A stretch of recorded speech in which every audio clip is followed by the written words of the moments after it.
On va se gêner, bonjour et bienvenue sur Europe 1 jusqu'à 18h aujourd'hui. Vous allez passer 2 heures en compagnie de Caroline Diamant, Gérard Miller, Jean-Luc Lemoyne, Jérôme Bonaldi et Mustapha El Atrassi. Il est déchaîné, ce Jérôme Bonaldi. Il faut dire que ça fait maintenant 6 jours qu'il a arrêté de fumer. Il n'en peut plus, il ne tient plus. Il voulait sauter sur Caroline Diamant à peine elle était arrivée, même pas maquillée, rien. C'est vous dire franchement. Non, d'habitude elle peut être appétissante, mais là franchement, elle sort d'une sieste peut-être crapuleuse. D'ailleurs, elle est dans un état. Et Jérôme, je vous ai vu vouloir lui sauter dessus dans le studio, mais c'est assez incroyable. J'ai une grande nouvelle à tous les fumeurs. Tous ceux qui il est prêt à sauter sur n'importe. Il est prêt à sauter sur n'importe quelle blonde qui bouge. Il semblerait que l'arrêt du tabac favorise le réveil de la libido. C'est pas vrai. Moi, depuis... C'est ta femme qui va être contente. Il y a longtemps qu'elle ne met plus la main au paquet. Vous allez bien, Caroline? Fort bien, merci. Donc, Caroline a l'air très en forme, il faut le dire quand même, et elle a sûrement bien révisé au point qu'elle va répondre à toutes les questions que j'ai préparées. Attention, c'est parti. La première question n'est pas si simple que ça. Une promesse a été faite à Liv Grethe, qui a été tenue laquelle? D'arrêter sa carrière sur une grande victoire. D'abord, c'est Est-ce que qui c'est Liv Raphaël Grethe Poiré, son mari, qui lui a promis ça? Excellente réponse de Jean-Luc Lemoyne, alors là, je dois dire. Dans le biathlon. Vous saviez que Liv Grethe était l'épouse de Monsieur Poiré? Exactement, parce que son nom complet, c'est Liv Grethe Poiré. Elle est norvégienne. Elle est norvégienne, Liv Grethe. Elle est même sextuple championne du monde de biathlon. Et elle est à la retraite, elle, déjà. Et son mari, effectivement, Raphaël Poiré, lui avait dit « J'arrêterai sur un grand titre. Le moment est venu. C'est un rêve de gamin de raccrocher comme ça. C'est une superbe sortie. » Et évidemment, tout le monde le sait. Hier, il a été titré champion du monde. Oui, c'est ça. Et c'est un des plus grands champions qu'on a eu ces dernières années. Mais comme le biathlon, tout le monde s'en fout un petit peu. Ben justement, tout le monde s'en fout. Alors parlé. la femme du champion de biathlon s'en fout encore plus. Et toi, tu connais son nom. Non, mais je parce qu'elle est biathlone elle-même. Et leurs enfants aussi sont biathlons. C'est toute une famille de biathlons. Et faut dire qu'ils tirent mieux qu'ils ne skient. Oui, c'est ça. Ah bah c'est ce qu'il a expliqué quand même. Oui, mais il faut expliquer quand même. Il y a des gens qui savent pas ce que c'est le biathlon. Oh si, quand même maintenant. Oh bah oui, tu tires Caroline. et tu skis. Ben voilà. C'est les sports d'hiver. Exactement. Moi, je suis championne en mon genre de biathlon. Géo Club Med à Avoriaz, c'est tu tires et tu skis. Ah oui, mais non. Caroline Diamant, elle fait autre chose. Elle fait du triathlon. C'est-à-dire? Tu tires, tu skis, tu manges de la raclette. C'est vrai. C'est joli de vouloir terminer sur une victoire. C'est comme un humoriste qui voudrait terminer sur un vrai bon mot. Par exemple, Jean-Luc, tu pourrais donner ça comme objectif. Tu vivrais en tout cas, Jean-Luc n'a peut-être pas eu de bons mots, mais il a eu, il faut le dire, une bonne réponse. Bravo, Jean-Luc.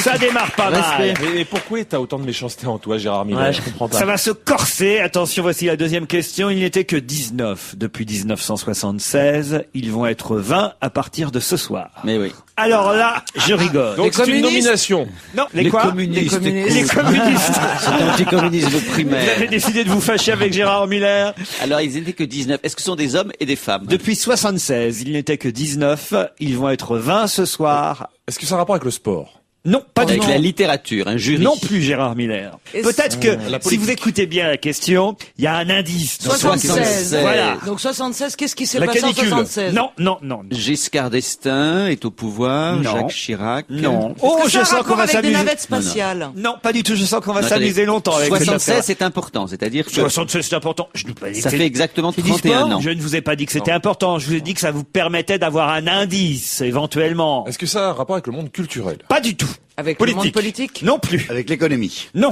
Avec les bébés éprouvettes? Non. Attendez, quand vous dites ils, ce ne sont pas des êtres humains. Si. Encore qu'on peut pas vraiment le Ah, savoir. je sais. Les amants de Caroline Diamant. Non. Quand vous dites il n'était que, c'est-à-dire que c'était insuffisant. C'est l'âge que j'avais en 76, espèce de vicieux. Il n'était que 19 depuis 76. Enfin, c'est pas ça, on peut Pourquoi dire. dites-vous il n'était que? Oh, j'aurais Et pas pu dire ils étaient Ah, 19 d'accord. depuis 76, ils vont être 20 à partir de ce soir. Alors, attendez, vous voulez dire qu'entre Mais 67... je peux pas garantir après tout que ce soit des êtres humains. Ah, voilà. Parce qu'ils ont été opérés. Des extraterrestres. Bah oui. Allez savoir, peut-être. Ils ont été amputés et on leur a mis des bras artificiels. Bien sûr, Jérôme Bonaldi, oui. Attendez, vous ne savez pas s'ils sont humains. Et mon Donc, cul, c'est la grippe aviaire. ils sont d'origine végétale. Non. Est-ce que vous les avez déjà vus vous-même, Laurent? Personne ne les a jamais vus. Pourquoi il n'y en a pas eu depuis 30 ans? J'ai pas dit qu'ils étaient 19 en 76. Je dis ils n'étaient que 19 depuis 76. Ok. Ce qui n'a rien à voir. D'accord. Voilà, c'est-à-dire qu'en 30 ans, il y en a eu 19 et il y aura le 20e ce soir. Vous savez à qui vous me faites penser, Laurent? Dans la mythologie, il y a souvent des histoires où il y a un monstre qui garde une entrée, une grotte, et on ne peut passer que si on répond à sa question. Et je me demandais quand j'étais enfant, mais quel était son visage? Là, vous n'allez pas être dans la C'est grotte le tout de vôtre, suite. voilà. Non, c'est votre visage de jouissance malfaisante. C'est pourtant très simple et très facile et on en parle beaucoup dans la presse aujourd'hui. Des ce qui m'embête, TGV Est. Des TGV, oui, c'est pas bête. Je crois que je peux tenir jusqu'à 18h Non, avec zut. cette question. Non, mais Sur la sécurité routière, non? Sur la sécurité routière, pas du tout. Et c'est comme ça se passe en France. Ça se passe en France et uniquement en France. Et même cher à Gérard. Paris. Non, Des maires à travers la France. à travers la France. Mais Des le régions. 20e, on peut le dire, a de fortes chances d'être parisien. On imagine qu'il puisse être parisien. Le C'est pas- 20e maire? Bah non. Non, le 20e maire. C'est pas 20e lié, maire de c'est pas Paris, lié à il sera pas l'âge, élu. Ce n'est pas lié à l'âge. mais à une certaine caractéristique physique. Non plus. Non, mais une caractéristique visiblement liée au pays. Je ne pourrais pas vous donner de caractéristiques physiques de ces 20 personnes-là. Donc, alors ce ne sont pas des êtres humains, alors. Si, On sait imagine que pas. si quand même, évidemment, mais après tout, on n'a pas la garantie. Nous, on connaît le nom du 20e qui sera ce soir. Non, justement, non. Ah, on ne sait pas qui c'est. Mais non, c'est tout le principe. Donc comment voulez-vous qu'on le trouve? Même eux, ils le savent pas. Mais c'est la question que je vous pose. Alors, Le attendez. 20e ce soir, il va être élu. Non, C'est le hasard qui va le désigner ce soir. Ça sera le 20e gagnant du loto dans le genre. précisez votre car Le on se gagnant du rapproche. sup- Oh, qu'est-ce que Ah, c'est le gagnant Ah, c'est du le super- 20e. Ah, je Ah sais. oui, Et c'est le elle a 20e répondu. qui n'a pas été chercher son lot. Exactement, bonne réponse de Jérôme Bonaldi.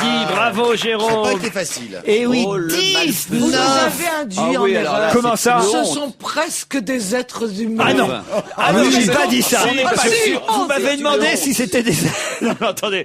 Vous m'avez demandé si c'était des êtres humains. Vous avez J'ai- dit on pense. Bah oui, je peux pas vous garantir, on sait pas qui c'est. Mais les chiens ne jouent pas Mais au les loto. mais oui, les animaux ne jouent pas Vous au savez que loto. c'est des légendes urbaines que les teckels jouent. Hein, Il y a effectivement depuis 1976, c'était l'indice, c'est en 76 qu'a été créé et lancé le loto. Il y a 19 gagnants du premier rang, ça veut dire 6 bons numéros, qui ont omis ou pas pu, là, on pense, de retirer leurs gains. Ils étaient 19 depuis 1976 et le 20e, il a jusqu'à ce soir 20h pour se rendre boulevard de Courcelles à la Civette dans le 17e arrondissement. Quoi? Parce que j'ai un ticket de loto. C'est pas vrai. peut-être là que j'achète. Et alors? Eh ben, faut que je regarde. C'est peut-être moi la connasse. Bah, j'osais pas vous le dire. Regardez, c'est bon. Vas-y. Sans regarder, là. Non, mais il est peut-être temps de regarder parce que je vous signale que normalement c'est jusqu'à minuit, mais le café-bar La Civette, boulevard de Courcelles, signale qu'il ferme à 20h. Donc si vous arrivez à 20h02, c'est trop tard. Encore que peut-être il y a le moyen d'aller jusqu'au siège du loto Oui, jusqu'à Tu vas minuit. rue d'Aguesso et tu leur... Enfin voilà. Le millionnaire du loto reste introuvable. Il y en a eu, c'est pas beaucoup finalement, 20 qui n'ont pas pu apparaître avec leur bulletin en Moralité, 30 ans. jouer au loto au tirage du 4 avril. Pourquoi? Parce que là, quand il n'y a pas de gain comme ça, c'est remis dans la cagnotte et ça fait une super cagnotte. Et donc le tirage du 4 avril, il y aura une super cagnotte. La Avec lecture l'argent de la préférée des footballeurs, c'est Picsou Magazine qui a dit ça. Tu m'étonnes. Un footballeur. Un footballeur lui-même, Un non footballeur. Lilian Thuram, non, Non. c'est pas son genre. Non. Un footballeur en activité. Un footballeur en activité, le mot serait fort. Ah, Cantona. Non. Ah ben c'est Yepes, hein, en activité, on sait pas bien. Oh, c'est plutôt de ce genre-là, on va dire. Ouais. Ouais. c'est pas Yepes. Djibril Cissé. Non, non, non, Oui, lui, il est en activité. Oui, c'est Celui vrai. qui a fait le film, comment il s'appelle? Cantona. Vicage Dorasso. Excellente réponse de Caroline Diamant, aidée par Gérard Miller. Bravo. C'est Dorasso interviewé dans VSD cette semaine à propos de la sortie de son film Substitute qui sort exactement le 14 février prochain. Il paraît que c'est plutôt pas mal. J'ai vu les critiques assez bonnes d'ailleurs dans la presse cinéma. Pour Et- Saint-Valentin, ça. Et il est interrogé par Vincent Delerme, curieusement, dans le magazine VSD qui sort cette semaine. Et il dit, à propos de la lecture des footballeurs, bah, la lecture préférée des footballeurs, vous savez, c'est Picsou Magazine. Bon, voilà, il est assez vache avec ses confrères, Vikash Il va pas Dorasso. retrouver un club tout de suite, lui. Hein, Vous croyez? Bah, en tout cas, pas en France. Donc c'est vous ça. me confirmez qu'il n'est pas en activité pour le moment. Oui, Il va tout à écrire fait. pour Non, Picsou mais Magazine. il a par l'air contre, honnêtement plutôt plus intelligent que la moyenne des autres footballeurs. Il s'exprime bien. Oui, mais il n'y a pas que des cons, faut Non, arrêter. bah non, il y en a qui supportent le PSG. Hein. Picsou Magazine, c'est un très bon magazine. Ah ben voilà Gérard qui va défendre Picsou Magazine. Oui, Picsou Magazine. Oui. Tu Non, m'étonnes. c'est vrai. Non, vous n'aimiez pas Picsou Votre Magazine? réputation de Picsou est allée jusqu'à Jean-Luc Lemoyne, Mais non, Gérard. Picsou Magazine, c'est un très bon magazine. Les enfants aimaient beaucoup ça. On sait que très c'est un drôle. modèle pour toi. Ça va, Non, ça non, suffit c'est pas un maintenant. modèle du tout, mais c'est un Bah, bon arrête, magazine. on est venu chez toi, la piscine avec des pièces et tout ça. Votre coffre-fort, Gérard, dans Ouais, lequel c'est vous comptez les pièces tous les soirs. Ce journal existe encore, il existe depuis très très très longtemps. Pilote, matin quel journal, on ne sait pas ce que c'est devenu. Tintin, ça se porte plus bien. Spirou, ça. Si Spirou, j'ai écrit dans Spirou, dans le prochain Spirou, je crois. Oh, je pense que ça va Spirou, bien relancer, ça. faites un anniversaire. J'aime c'est vrai. le dire, ça va Et faire rêver les enfants. J'ai même fait faire une caricature vous représentant dans un prochain numéro de Spirou. Je vous remercie, pas besoin de ça. Mais non, ça m'amusait. Ils m'ont demandé de mettre des gens ils ont fait un dessin avec une salle d'attente Gérard de psy. Miller. Et vous êtes Avant, avec il les écrivait à Schtroumpfs. Libération, Luma. Ah oui, maintenant, je suis Maintenant, il Spirou. écrit dans Picsou J'adore- Magazine. J'adore Spirou. On est bien avancé. Ah non, je vous l'apporterai, je vous promets. Éric Orsena est un véritable écrivain, lui. Vous savez qui Ouais, c'est, bien évidemment. sûr. Mais il a beaucoup de travail cette semaine. Pourquoi? Parce qu'il a reçu un prix. Non, prix pas du d'économie tout. pour son bouquin Pas sur le coton. du tout, Jérôme Il fait Bonnet. quelque chose qui n'a rien à voir avec son activité Oh, littéraire. on peut pas dire rien à voir. non. Il écrit des discours. Oui, bien C'est sûr. ce qu'il faisait déjà avant. Oui, alors? Il écrit les discours de Mitterrand, il est mort. Vous confirme. Sarko, De c'est pas Ségolène, son alors. genre. Alors, allez-y, Jean-Luc. Ségolène Le discours Royal. de Ségolène Royal. Quel discours? Celui du Mais 11 le Montreuil, discours celui du d'hier 11 soir ou février. alors celui du Le 11 discours de février Montreuil. dimanche. Celui du 11 février prochain sera, entre autres, signé Éric Orsena. Excellente réponse de Jean-Luc Lemoyne. C'est en tout cas le Canard enchaîné qui fait cette révélation aujourd'hui. L'identité de la nouvelle recrue de l'équipe de campagne de Ségolène Royal s'appelle Éric Orsena, recruté comme plume. Avant, elle avait comme plume officielle Sophie Boucher-Petersen, qui est, paraît-il, rincée par les premiers mois de campagne, nous dit le Canard enchaîné, et des nuits blanches passées à écrire des discours. Et comme il faut du souffle pour ce fameux discours de dimanche prochain, eh bien, Éric Orsena, qui a officié sous François Mitterrand et fréquenté Ségolène Royal à l'Élysée, et l'académicien qui a été recruté. Alors, il a eu une surprise, nous dit Didier Assoux dans le Canard enchaîné. À peine arrivé, il a réclamé une ébauche de discours pour pouvoir évidemment peaufiner ce discours-là. Et on lui a dit, ah bah non, il y en a pas. Et donc, il a du boulot parce qu'il a tout à faire. Eh ben, moi, je dis qu'il faudrait voter pour Éric Orsena directement, alors, parce que peut-être. si c'est lui qui fait le discours tout seul. Allez savoir. T'aurais pu le faire, toi, Gérard, ça. Non, il est Non, pris mais par sans Spirou. présenter. Qui vous dit que je ne le fais pas? Ah oui, j'imagine le discours de Ségolène Royal écrite par Gérard Miller. Pas glop, pas glop. C'est pas Picsou, pas Glop, enfin. Ah oui, c'est Pifou. Je Oh là là, je mais confonds vous n'avez toujours les aucune deux. culture. Pifou, Spirou, Picsou, tout ça, mais c'est des pas noms en du ou, tout. Bayrou. Bon. Non, vous êtes nuls. Si je vous parle du CD Flûte de Pan, de la tradition au plus grand standard, eh bien, le producteur de ce compact disque a eu quelques problèmes. Pourquoi? Parce que c'était pas de la vraie flûte de Pan. C'était C'était du synthétiseur. excellente réponse de Jean-Luc Lemoyne.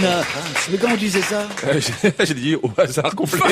Je vais dire la vérité. Et ça, on n'a pas le droit de faire Non. ça. Quand j'achète moi un CD de flûte de Pan, Pareil. je veux que ce soit de la vraie C'est flûte comme de pour Pan. les CD d'Ocarina. Je sais que personnellement, je suis un petit peu dur là-dessus, mais il y a des limites. Vous aimez ça, je suis sur Gérard, hein, la flûte de Pan. Pas vraiment. Ah non? Non. T'aimes pas Pan que ta que tu compagne aimes. te joue de la flûte de Pan devant un beau feu de cheminée? Ah oui, dans ce contexte-là. En C'est de la lisant flûte de Picsou Pan Magazine, qu'elle joue. Et toi, ce que tu aimes bien, c'est Pan. Vous savez qu'on nous a annoncé depuis lundi qu'Olivier Martinez avait officialisé sa séparation avec Kylie Minogue. Vous vous souvenez de cette affaire? Bien sûr, on se souvient. Eh bien, écoutez, Olivier Martinez n'a pas perdu son temps parce qu'il a appris à quelqu'un d'autre ce qu'était le French. Penelope Cruz. Excellente réponse de Mustapha El Ouattani. Effectivement, le French Kiss d'Olivier Martinez est désormais apprécié par Penelope Cruz. Comment vous savez ça, vous alors? Parce qu'elle m'a envoyé un texto, tout simplement, pour en parler. Pour vous dire, Pour me dire, non, ça sera c'est pas fini possible entre avec nous, toi. maintenant c'est Olivier Martinez. Exactement. C'est un beau couple, hein, dites donc. Il Oui, a bon mais goût quand même. Oui, mais elle s'ennuie pas, Penelope Cruz, dites donc. Pourquoi? Bah, je sais pas, elle enchaîne assez rapidement, quand même, et puis pas Ça, que ça, des- on sent la jalousie, là, pas que- l'aigreur, là. Pas du tout. Quelle surprise a eu Tony Silva en arrivant à Dakar? Anthony Silva, faut savoir que c'est le gardien de Lille. Alors, bravo, ça, c'est un bon début. Ça, tout le monde le savait. Jusque-là, c'est un... vraiment, Ouais, c'est- attends, si c'était ça la réponse, vas-y, tape sur la cymbale. C'est pas ça la réponse. Il est parti pour un match? Oui. Oui, et alors, il avait pas ses crampons. Non. Voilà. Le match avait été annulé, en fait. C'était Non, pas au bon le match endroit. va se jouer. Est-ce que sa surprise est liée au match? Tout à fait, Voilà. Gérard Miller. Écoutez les La bonnes sélection Il va en être face. buteur d'or ou goal d'or ou... Non. Est-ce que c'était dans les tenues vestimentaires? Je peux même vous dire le match. Le match, c'est Sénégal contre Angola. Eh ben, ça change tout. Qu'est-ce qu'il fait dans l'équipe du Sénégal contre l'Angola s'il joue à Lille? Pardon? Oh là. Tony Silva, pour vous préciser, ma chère Caroline, Tony Silva est un gardien de but à Lille, mais il est d'origine sénégalaise. Ah oui, il est même Et Eh il ben, joue- voilà, je sais ce qui s'est passé. Oui. Ils l'ont mis dans l'équipe d'Angola. Et ça lui a foutu les boules. Pas du tout. Mais déjà, c'est assez rigolo. On se rapproche dans l'idée, on va dire. Je veux pas encore vous mettre sur une fausse piste. Ils l'ont pas mis à la place où il Non, joue non, habituellement. non, il est à la place Il y a habituelle. une trompé de méprise. vestiaire. Pas de Un vestiaire. quiproquo. Ils ont oublié les maillots. Non, non, non. Alors, il arrive à Dakar. Qu'est-ce qu'on lui dit à Dakar? Bienvenue à Dakar, bonsoir. chez vous. Non, non, non. On n'avait pas bien écouté Europe 1 parce que ce matin, on nous l'a raconté sur Europe 1. Et c'est assez rigolo, évidemment. Enfin, pas pour Alors, lui. qu'est-ce le qu'on peut pauvre. dire quand t'arrives à Dakar? Welcome to Dakar. On l'a accueilli comme un On Angolais. n'est pas là Est-ce que pour ça- se faire engueuler, non? C'est un rapport avec l'immigration, on l'a pris Pas pour un du tout, immigré. pas du tout. Alors, quand on l'a accueilli... On s'est trompé de photo. Il a pris l'avion. On l'a li- pris pour quelqu'un d'autre qu'un Non, footballeur. Non, pas du tout. Non, non, on l'a pris comme il venait. Et sauf qu'on lui a dit. On l'a mis en tôle parce qu'il avait des amendes. Non, non, non. Non, vous repartez. Il a pris l'avion Lille-Dakar. Oui. Il arrive à Dakar. Qu'est-ce qu'on lui dit? Alors, c'est en arrivant à l'hôtel, peut-être, que la méprise Non, a eu lieu. non, non, je Ça s'est passé à l'aéroport, le problème? Ça, je sais pas exactement où ça s'est passé. Ah ben C'est- voilà, comment c'est Mais, ça aussi la c'est une question. information qu'on lui a donnée. On aurait pu lui donner aussi bien à l'aéroport, à Est-ce que l'hôtel. cette info- On aurait surtout dû lui donner avant pour Ah tout bah, il vous aurait dire. pas dû Ok, partir. il lui manquait... Il aurait pas dû partir. C'est-à-dire, Le Il match n'aurait a pas été dû quitter annulé. la France. Alors, Le match a été annulé. Non, Et non, c'est- En fait, il arrive Il aurait là-bas, on lieu lui dit plus qu'il était pas tard. Non, sélectionné. le match avait déjà eu lieu. non, Il aura lieu plus tard. non, Non, il a été annulé. non. Le Non, lieu, déjà, mais le c'était gardien pas au de but. Sénégal que ça avait lieu, c'était dans l'autre pays, justement. Il En aurait dû Angola. prendre l'avion en Alors, ni Angola. au Sénégal, ni en Angola. Mais à Lille. À Créteil. Presque. À Créteil, En autour France, de Lille, en en France. En France, bonne réponse de Gérard Miller à Rouen. Le match a lieu à Rouen. C'est ça qui est énorme. Il est sélectionné dans l'équipe du Sénégal pour jouer contre l'équipe d'Angola, mais on ne lui dit pas que le match a lieu à Rouen. Et donc il arrive à Dakar et dit ah mais c'est pas ici que ça se passe. C'est quand même énorme. C'est une histoire dingue. Non, mais quand il a vu qu'il n'y avait pas les 10 autres joueurs, ça aurait dû être un indice. C'est pas faux en même temps. Bon, faut être très précis. Attention, faut savoir que le match en fait, qui est un match amical, je crois, qui devait être le match Sénégal-Angola, a été remplacé par un match en fait contre le Bénin et que le match a lieu à Rouen en France et qu'au lieu de 8000 km aller-retour, il avait que 500 km à parcourir pour faire Lille-Rouen en voiture, en train comme il voulait. Mais en tout cas, sûrement pas besoin d'aller jusqu'à Dakar. C'est un mec bien entouré, ça, c'est le type. Il y a un bon secrétariat, une bonne logistique. Non, non, Et je vais vous même- dire et même comment pour ça faire s'est 500 passé. km entre Lille et Rouen, faut prendre le périph', hein, Ah quand même, ouais. parce Non, mais- qu'il faut tourner autour de Ouais, Rouen. enfin, Parce quand que même. Ça 500 serait arrivé kilomètres. à Ségolène, on aurait fait des gorges chaudes. En tout cas, le club de Lille a décidé finalement de ne pas libérer son joueur parce que ils sont pas contents à Lille qu'on les fait voyager pour rien. Et il faut expliquer que la fédération sénégalaise a envoyé un fax au club à Lille, mais un fax pendant le week-end pour avertir du changement de lieu et d'adversaire du match. Or, les bureaux, dit l'entraîneur lillois Claude Puel, les bureaux de Lille sont fermés le week-end. Non, c'est très drôle. Ouais, c'est une Là, jolie aventure. c'est presque la meilleure question que vous ayez posée aujourd'hui, je trouve, Laurent. Oui, c'est la meilleure info aussi, il faut dire, Gérard, pour tout vous dire. Ah non, les 19 et les 20, C'était moi, pas mal. ah, c'était pas mal. Non, c'était la formulation qui était bien. Une dernière question. Une dernière question. Il y a 20 ans que c'était pas arrivé. Quoi? Non, je vais vous laisser un peu. Ah ben non, allez-y, Le Moustapha. match France-Argentine. Une Simplement. rencontre France-Argentine. Même moi, je savais, Excellente ouais. réponse de Moustapha Oh, El classique, Atrassi. classique. Bravo, Moustapha.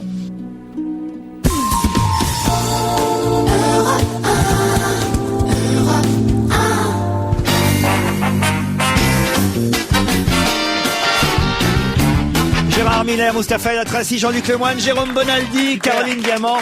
Jérôme, comme nous tous, vous avez évidemment regardé avec attention les tarifs du nouveau TGV, les TGV Est, l'axe Paris-Strasbourg, plus rapide évidemment, mais plus cher. Mais ça, c'est assez logique. Le TGV a toujours été plus cher que le train Corail, non? Oui, toujours plus cher, mais jusqu'où est-ce qu'on peut aller dans le trop cher? J'ai entendu effectivement quelques usagers qui réagissaient déjà hier soir et ce matin dans les différents journaux d'information. Il faut quand même préciser que le TGV Est mettra Reims à 45 minutes de Paris au lieu d'1h35 aujourd'hui, Metz à 1h25 de la capitale alors qu'on mettait 3 heures pour aller jusqu'à Metz et Strasbourg à seulement 2h20 de la gare génial. de l'Est contre 4 heures jusqu'à aujourd'hui. J'ai au téléphone le maire de Metz, bien connu, monsieur Jean-Marie Roche. On dit bien Metz et non pas Metz, et on dit bien Roche et non pas Raoche. Jean-Marie Roche, bonjour. Bonjour. Vous êtes maire de Metz depuis 36 ans maintenant. Oui. C'est une révolution pour vous. Vous allez pouvoir faire Paris-Metz ou Metz-Paris en combien de temps? 1h25 En 82 minutes. 82 minutes. Pourquoi c'est une révolution? Ça veut dire qu'il va pouvoir se faire élire ailleurs? Non, mais c'est une bonne nouvelle quand même. Ah, c'est une excellente nouvelle, attendue déjà depuis plus de 15 ans. Oh oui. Mise en service exactement Le 10 juin. le 10 juin prochain, le TGV Est sera inauguré. Et alors, à propos de la polémique sur les tarifs du TGV Est, vous vous dites, il est normal qu'on paye plus pour des trains allant à 320 km/h. Je préfère ça plutôt que la ligne soit subventionnée, dites-vous. Oui, parce que il n'y a qu'un quart des gens qui payent le plein tarif. La plupart des clients du TGV, en outre, c'est des entreprises qui passent le prix en frais généraux.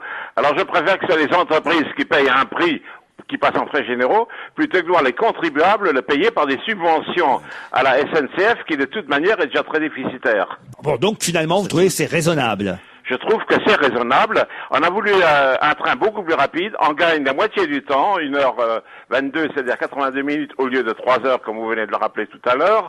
Le train a coûté cher, on le savait. Les collectivités ont d'ailleurs donné de l'argent pour subventionner déjà la ligne. Malgré ça, l'exploitation coûte cher. Il faut savoir ce qu'on veut. On ne peut pas vivre complètement en assistanat en demandant à l'État de payer en permanence pour les sociétés nationalisées qui perdent de l'argent. Et il faut savoir qu'à peu près 80% des voyageurs bénéficient en fait de réductions. C'est ça, exactement. Jérôme Bonaldi. Jusqu'à 75% de réduction. Mais je suis entièrement d'accord avec vous. C'est le grand débat sur la gratuité des transports en commun, par exemple. Oui. Il faut payer le métro de façon à ce que les riches payent, mais que les pauvres soient subventionnés. Et puis n'oublions pas que les pauvres peuvent prendre le train corail encore. Non. Non, mais alors, pardon, monsieur Roche, mais quelqu'un qui n'est pas tout à fait d'accord avec vous, c'est le président socialiste de la région Champagne-Ardenne, monsieur Jean-Pierre Bachy, qui dit « Les collectivités locales ont participé au financement de la ligne. Nous étions quand même en droit de réclamer un effort particulier de l'État et de la SNCF pour que ce TGV soit accessible à tous et donc un peu moins cher quand même. » Mais écoutez, c'est vrai que les collectivités locales ont participé. Moi-même, j'étais président de région au moment où les décisions étaient prises. Mais si on n'avait pas voulu ça, on n'aurait pas payé, on n'aurait pas eu de TGV. Or, le TGV va amener un tel bouleversement des habitudes, des mœurs, des conditions de travail, je dirais même de l'enrichissement et du développement économique de nos régions, qu'il faut bien comprendre qu'on ne va pas faire payer à l'ensemble des contribuables français le TGV Est. Vous pouvez pas dire, monsieur, que le TGV ne fasse pas partie du service public et que les services publics n'ont pas à être financés, subventionnés, soutenus, y compris par l'État. Moi, ce qui m'inquiète dans ce que vous dites, c'est pas le prix parce que je ne peux pas le mesurer, c'est le fait que vous sembliez dire qu'il faut que l'État se désengage un petit peu du service public comme celui de la SNCF. Non, je dis qu'il ne faut pas augmenter systématiquement le déficit du service public.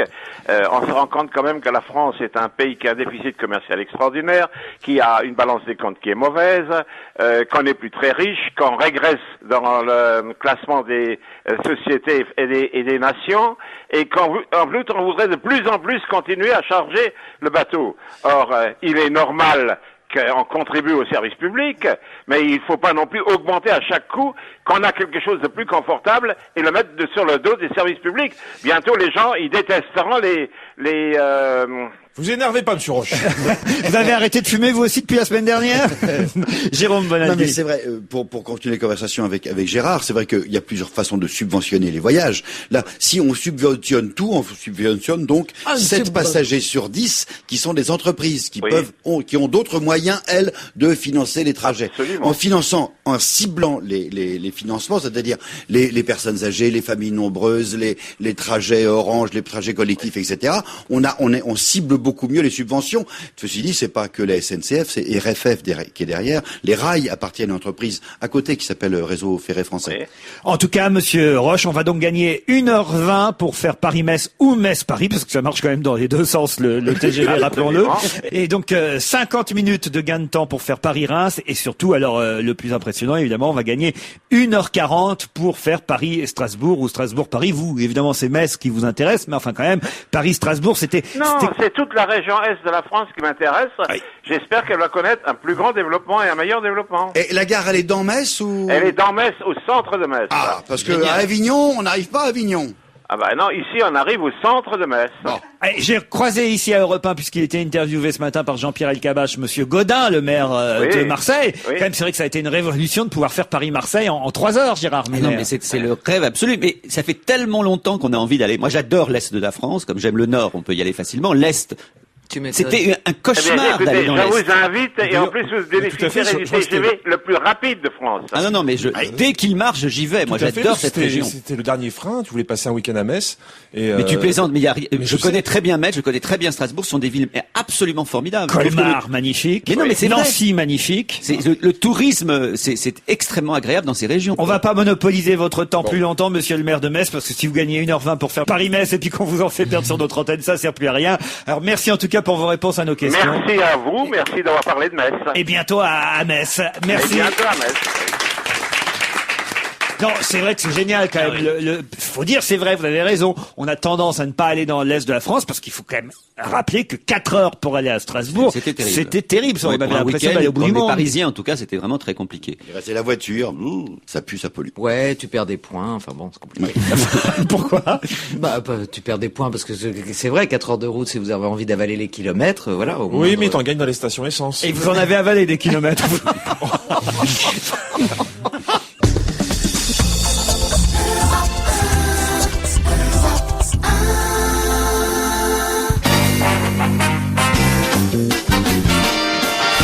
On va se gêner avec Mustapha El Atrassi, Gérard Miller, Caroline Diamant, Jean-Luc Lemoyne, Jérôme Bonaldi. Et cette histoire étonnante de l'astronaute américaine qui termine en prison. La NASA n'est pas évidemment très très fière de Lisa Nowak, astronaute de 43 ans, mariée, mère de 3 enfants, qui était une véritable héroïne parce qu'elle était encore dans l'espace l'été dernier. Hein, c'est ça, Jérôme? C'est génial. Vous connaissez l'histoire? Oui.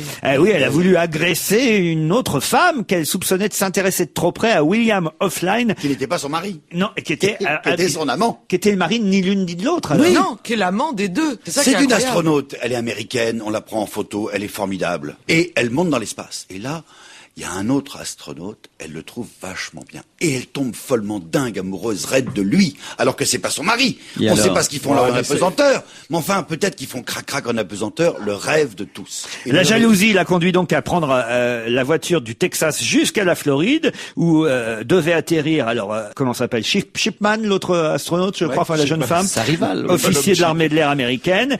Et là, elle est habillée d'un imperméable, coiffée d'une perruque pour pas qu'on la reconnaisse. C'est réussi. Elle guette sa rivale, elle l'asperge sur le parking de l'aéroport à l'aide d'un aérosol au gaz poivre, un truc qu'elle a dû ramener de la Lune, hein, j'en sais rien. Et elle a dans son sac en plus une mallette, un couteau, $600 en liquide. Bon, remarquez ça, $600 en liquide, je vois pas ce que c'est comme agression. Mais enfin bref, toujours est-il qu'elle est arrêtée. Est-ce qu'elle voulait vraiment l'agresser sauvagement?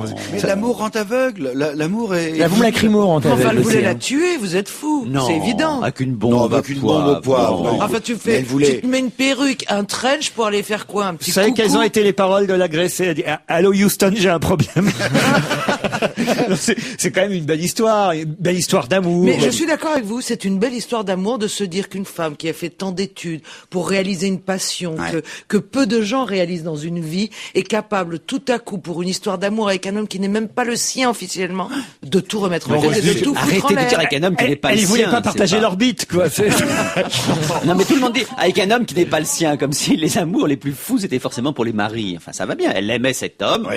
et elle a eu un geste inconsidéré Ouais, mais quand est-ce que même. c'est pas Caroline. exacerbé, Oui, c'est- mais je suis entièrement d'accord. Un mot sur le procès des caricatures. Toute la presse parle de ça aujourd'hui. Libération fait un numéro quasi conjoint avec Charlie Hebdo et les dessinateurs s'en donnent à cœur joie sur les intégristes musulmans, puisque c'était bien eux qui étaient visés à travers leur oui, il y a fameuse vraiment pas le moindre doute. caricature. Il n'y avait pas le moindre doute là-dessus. La fameuse phrase, c'était « c'est dur d'être aimé par des cons » et on voyait effectivement Mahomet débordé par les intégristes. Sauf qu'on n'a pas le droit, selon l'islam, de visualiser, de montrer un visage représenté. Eh ben, qu'ils ne le montrent pas eux, mais enfin l'interdit en question n'est évidemment pas imposable à ceux qui ne sont pas croyants ou à ceux qui, même étant croyants, ont envie de rigoler. Ce que je trouve incroyable, c'est que j'ai revu dans Libération les 3 caricatures en question, mais elles sont d'une banalité, Banalité, mais ah ouais. affligeante.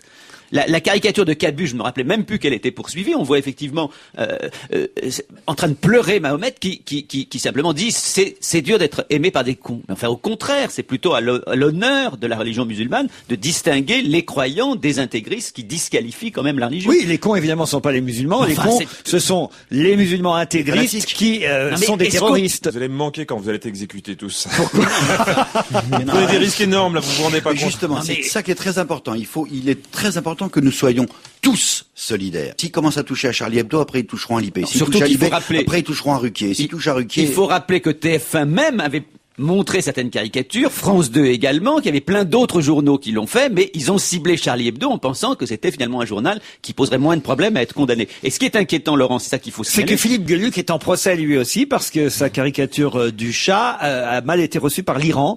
Il faut... Non, ce qu'il faut signaler, c'est qui est l'avocat, justement, de ceux qui se posent. C'est l'avocat. C'est quand même une coïncidence troublante de Jacques Chirac, qu'on dit en effet que les associations musulmanes qui portent plainte sont très liées à l'Élysée. Et il semble bien, c'est ça qui inquiète Philippe Val et les gens de Charlie Hebdo, c'est qu'il semble bien que pour calmer Qui, je ne eux, sais sont quel... protégés par Kijman. Hein, L'avocat de Mitterrand. L'avocat de Mitterrand. C'est l'avocat de Mitterrand contre l'avocat de Non, Chirac. mais c'est-à-dire que, soi-disant, pour calmer la colère de la communauté musulmane, alors je vois pas qui parlerait en son nom, moi je connais plein de musulmans qui n'ont pas du tout été choqués par ces caricatures, on essaye peut-être de taper sur Charlie Hebdo. Mustapha, peut-être on pourrait lui demander alors. Moi, je serais trop objectif à en parler de ces trucs-là. Je sais pas quoi dire. Non, c'est pas Subjectif, vous voulez dire alors Non, plutôt. objectif, c'était l'ironie. Non, mais je trouvais pas ça très réussi en fait, et pas très drôle. Le problème, c'est qu'aujourd'hui, nous les musulmans souffrent surtout de l'amalgame fait entre les terroristes et l'islam. Et il y avait une caricature de Mahomet avec une bombe dans la tête, et puis voilà, ça c'est insultant, mal fait. Puis c'est. Tu crois que ça visait les musulmans ou ça visait ceux qui posent des c'est bombes? quand même le prophète Mahomet, c'est le représentant de Je l'islam. pense pas et que ceux qui posent des bombes au nom du prophète Mahomet font beaucoup plus de tort à la religion musulmane que ils en ceux font qui aussi, font des mais ça veut caricatures. pas dire qu'on peut tout excuser derrière. On cautionne pas ce que eux font, et on cautionne pas non plus ce genre de caricature. Oui, mais Voilà. vous êtes d'accord qu'à partir du moment où on peut, nous par exemple, qui sommes catholiques, pour la plupart, Bien ou sûr, vous juifs, pouvez. Non, mais quand c'est drôle, ça nous pose aucun caricature problème. le pape à longueur de journée, on se moque de Benoît XVI. Excuse-moi, moi ou ça de m'a fait Jean-Paul rire II. par Ouais, exemple. mais Donc justement, il y a rien de l'humour plus n'est subjectif pas que l'humour, forcément. hein. Donc il y avait peut-être toi ça t'a pas fait rire, mais après si... Non, mais moi je ris de quand c'est bien fait. Par exemple, on va repartir sur Dieudonné, le sketch sur le 11 septembre qu'il a fait, où il y a un amalgame terrible entre l'islam et le terrorisme, mais super bien fait, bien écrit, et c'est drôle. Ça, je trouvais pas ça drôle. J'admets parfaitement Oui, qu'on ne mais- trouve pas Moi, ça je suis drôle. pas La contre le question, c'est fait est-ce qu'on qu'ils va en aient justice? édité ces caricatures, Ah, ben ils ont voilà, le droit de faire c'est ce qu'ils tout. veulent. Ah C'est non, ça, il y la a pas de question. souci. Mais je trouvais ça un peu T'es un malade insultant. mental, parce que si on commence à attaquer les mecs qui sont pas drôles, on est mal. On va être en procès tous les jours, nous. Non mais c'est ça la question. La question c'est simplement est-ce que on peut porter plainte et interdire ces caricatures, qu'elles soient drôles ou pas drôles. Ça, je suis d'accord qu'on peut avoir un avis différent. Tiens, puisqu'on parle de ce qui est drôle ou pas drôle, il y a un film, paraît-il, très drôle qui sort aujourd'hui, qui s'appelle Une nuit au musée avec Ben Stiller ou Ben Styler, je sais jamais comment on doit Stiller. dire. Ah bah c'est moi qui avais raison, j'ai dit Ben Stiller hier et j'ai entendu Isabelle Motro dire Ben Styler. Non, parce que Ne souvent jamais le I se écouter prononce Isabelle I, Motro. pas forcément I en anglais. Donc Ben Stiller, pour une fois que j'avais raison, alors je me laisse influencer. Un Ben coup de cymbale. Stiller raconte quelque chose d'assez amusant, ça aurait pu être l'objet d'une question d'ailleurs en début d'émission. Il a joué avec un cure-dent, pourquoi? Ah, je sais, Parce c'est qu'il a des arrêté. effets spéciaux. Ouais, à cause des effets spéciaux. Voilà, c'est ça, c'est parce que ça, simplement ça devait C'était un mettre son cure-dent son bleu. regard sur quelque chose. Bah, c'est-à-dire qu'Owen Nilsson, qui joue avec lui dans le film, Un joue cow-boy un nain. cow-boy Enfin, de miniature. taille lilliputienne. Et ce cow-boy, évidemment, de taille lilliputienne, joué par Owen Wilson, ne peut être fait que à la palette, j'imagine, graphique ou avec des effets spéciaux, si bien que ils ne se sont quasi jamais rencontrés, Ben Stiller et Owen Nilsson, pour jouer le film, et qu'il fallait bien qu'ils s'adressent à quelqu'un quand ils jouaient les fameuses scènes avec le cow-boy lilliputien, si bien qu'ils avaient mis un cure-dent pour remplacer Owen Nilsson. Ça arrive très souvent, ça. Souvent, notamment quand ils sont face à un dinosaure, c'est juste un bâton avec une balle de tennis au bout. Et c'est super difficile Et voilà pour les pourquoi comédiens. il a joué avec un cure-dent pendant quasi tout le film, le pauvre Ben Stiller. Et il y a eu un effet incroyable avec ce film qui a cartonné aux États-Unis et qui sort aujourd'hui, un effet indirect. À votre avis, lequel? Les gens Tout sont le monde retournés va dans les musées. Exactement, c'est fou. C'est-à-dire que c'est une comédie, c'est un truc déconnant sur ce qui se passe au musée la nuit. En fait, que ce soit les dinosaures et les soldats et autres se réveillent pendant la nuit. C'est un peu l'idée de Toy Story quelque part, sauf que là c'est en vrai, c'est pas Oui, un dessin c'est animé, vrai. mais c'est la même idée. Les Américains sont allés voir ce film et ça leur a donné envie de retourner au musée. C'est-à-dire qu'ils vont au Je musée. crois qu'ils vont croiser Ben Stiller là-bas en fait. C'est peut-être ça, allez savoir. Non, mais c'est vrai que les Américains ont découvert le Kenya après Out of America, par exemple. Out of Africa. Out of Africa. Toi tu l'as toujours pas découvert. je crois. Toi, t'as découvert le cinéma. Vous seriez pas gardien de but à Lille, vous? Ah, c'est que c'est la Saint-Valentin la semaine prochaine. Tout le monde se prépare évidemment Bien À sûr. rompre. Tout le monde se prépare à rompre. à déclarer sa Mais flamme à son amoureux ou à son amoureuse. On peut le faire en image sur le net grâce à la mairie de Paris. On savait qu'on pouvait utiliser les panneaux d'information, mais là maintenant on peut le faire en image. C'est en tout cas ce qu'explique le Parisien ce matin sous la plume de Laure Paulet. J'ai au téléphone monsieur Hervé Pargue qui est responsable de la communication multimédia à la ville de Paris. Bonjour monsieur Pargue. Bonjour. Alors c'est donc une nouveauté. Tout à fait. On va pouvoir se filmer en train de déclarer sa flamme à son amoureux ou son amoureuse. Tout à fait, tout à fait. L'idée, c'est de dire que désormais, la vidéo sur le net, ça se démocratise. A fortiori, à Paris, on a un taux d'équipement qui permet encore plus de faire ce genre de choses. Donc, on s'est dit, faisons en sorte de suivre un peu la vague de tout ce qu'on peut voir sur YouTube, Dailymotion, etc. Et de dire, les SMS sur les panneaux lumineux, c'est bien, mais essayons de faire carrément des petites vidéos sur le net, sur paris.fr. Mais est-ce que ça va être diffusé dans la ville ou simplement sur le net? Ah non, sur paris.fr, sur toute la toile. Donc, ce que vous êtes en train de dire que si éventuellement moi je suis avec ma compagne, je peux l'emmener devant l'ordinateur pour lui dire je t'aime. Voilà, Je suis pas obligé de lui dire en face. Exactement. Mais si vous êtes célibataire, vous pouvez aussi déclarer votre flamme à Paris. Ah Paris étant la oui, plus belle ville d'accord. du monde. Eh oui, évidemment. Bien sûr. C'est ça l'avantage. Et on peut l'envoyer à plusieurs personnes, un même message. Exactement. Mais il y aura quand même encore les panneaux d'information. Pour ça, c'était Tout à bien fait. quand parfois il y a des embouteillages dans Paris, entendons-nous vrai bien. que c'est rare. Quand ça arrive, c'est assez rare. C'était quand même assez pratique de lire sur les panneaux d'information. Ah chérie, je t'aime. Ou tout à Marcel rentre à la maison. Oui, ça va exister encore? Tout à fait.